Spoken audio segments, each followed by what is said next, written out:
Hai teman-teman, selamat datang di channel Jebul Tutorial.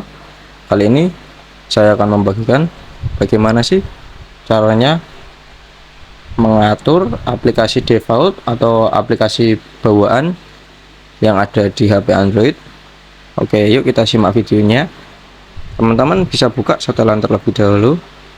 Setelah itu, untuk ini saya memakai Redmi Note 10 Pro ya teman-teman. Untuk Android yang lainnya mungkin sama. Lalu teman-teman bisa pilih yang namanya aplikasi.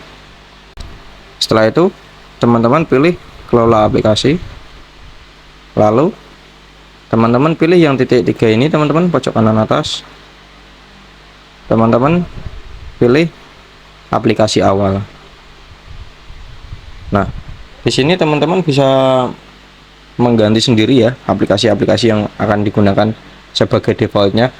Misalnya teman-teman mau browsing, aplikasi default saya Chrome, teman-teman bisa ganti Bing atau punya aplikasi default lainnya.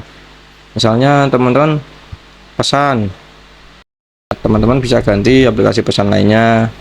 Lalu misalnya ada galeri nih, galeri, teman-teman bisa ganti, saya menggunakan galeri saja, pilih.